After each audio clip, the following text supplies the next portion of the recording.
Hi, Christina here. I just want to spend a few minutes with you today to talk about the three phases of behavioral change and then tell you a little story that kind of ties them all together. So, the first phase of behavioral change is intellectual or cognitive knowledge. Um, so, that is when you know what you know. For example, if you smoke, you know that it's bad for you. If you are wanting to diet, you know what you should eat, but knowing does not equate to doing, not equate to having a behavioral change. Um, the next phase is when you have a congruency of your heart and your mind. That's when your heart and your mind line up, and then that moves you forward in the behavior change. For example, if you're a smoker and your kid comes up to you and gets all upset and says, I learned in school that smoking is really bad for you and that you can get lung cancer and all these things and on and on and on, and just how bad it is. And they're upset, and it makes you upset, and they don't want you to die. They don't want you to go through this.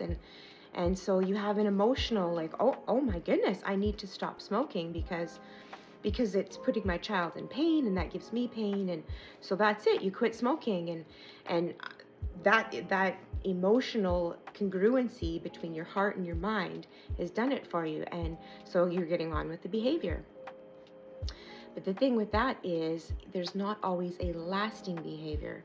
For example, a smoker might end up, oh, my kid's at school, I'll just have a smoke, no big deal, they'll never know, and they slip back to their old behavior. It's not necessarily a lasting change just to have that congruency. The third phase, where there is a lasting change, is when you identify with the behavior. I am a non-smoker. I don't smoke. If I went to a place where someone was smoking and they offered me a smoke, I wouldn't smoke. I'm non-smoker. It's just, there's no question about it. There's no question. That's just how it is. Another example is athletes. Athletes work out all the time. Like, they go to the gym, they do cardio, they do weights, they do all the stuff all the time. That's what they do. Their identity is linked to that behavior. It's uncomfortable for them if they don't. Cognitive dissonance is that piece that there's friction if what we're doing is not in aligned with what we are believing about ourselves. And that's what causes an athlete to go work out every day. If they don't, they're going to start to feel, after a couple of days of not working out, they're going to be like, oh, I need to work out. So that's the three phases. And there's a little bit of an extra bonus information here about that emotional kick. That emotional kick can be a really good, like a compressed energy, like to launch a rocket kind of deal, when we have a really, really strong kind of hatred almost of where we're at. Like, if we are so overweight, we look in the mirror and we don't like what we see. So that alone, that inspires us to start eating healthy and going to the gym. Or if you go to work one day and you look at your car and you're just like, this is a piece of crap. Like, I am sick of this. I'm done. I am not driving this car anymore.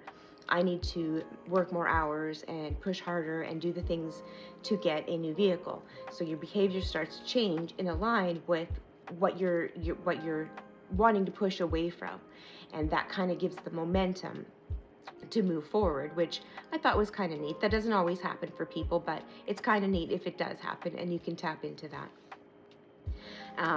So the little story, I did not make this story up. It is a story I heard a gentleman say on a YouTube video. His name was Trevor Woolward, I believe, and I thought it's just a really neat story that kind of shows all three phases, and then just kind of ties it together.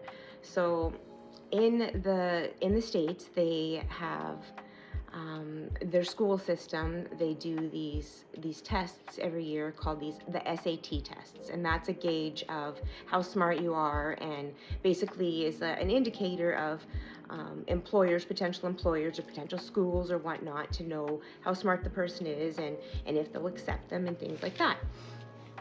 So there was this kid, he was, a bit of a partier, kind of more interested in having fun than doing the studying and doing the work. And, he knew that that's what he should do, but he didn't really care. He just wanted to go the easy route and just do what made him comfortable, made him happy. He didn't want to push himself or work too hard. And then, they took this test, and he ended up getting back this really, really good mark.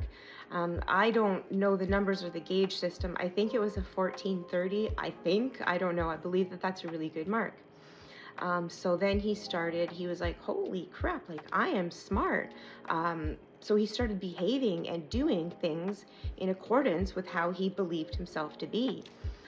He stopped going and smoking pot behind the school and going to parties on the weekends. He started studying, reading. He went to college. He pushed himself really hard. He was more interested in being that smart guy that he realized he was after getting that mark. He had a really nice life. He, I believe, became a lawyer and had just really done well for himself. And so a number of years went by, and the state or the county or something, I'm not 100% sure, but they did some backtracking and realized that there was a miscalculation done, and that 1 year or 2 or 3 years there was an error in the grading, and that everybody had gotten that mark, that there was just like a typo or something, right?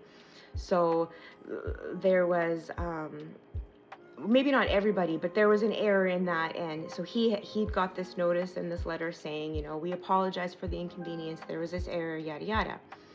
And so it just, he wasn't that super intelligent, smart guy, but because he believed he was, his behaviors, he identified as being a smart person. His behaviors and everything he was doing were in alignment with that, and it really propelled him forward. So I thought that was really cool, because knowing that he hadn't been particularly smart before, it shows that however it was in the past doesn't necessarily matter. That is not what's going to dictate what your future looks like, what your possibility of what it could be. Because if you set the identity of being whatever it is you want to be, and then start doing the behaviors that act in line with that, and saying no to the things that don't agree with that, you'll really propel yourself forward into that identity which you're trying to adopt. And so that's just kind of something I found very interesting that I've been learning about, that I wanted to share with you. And thank you all for listening, and tune in next week, and I'll see what else I can share with you. Bye.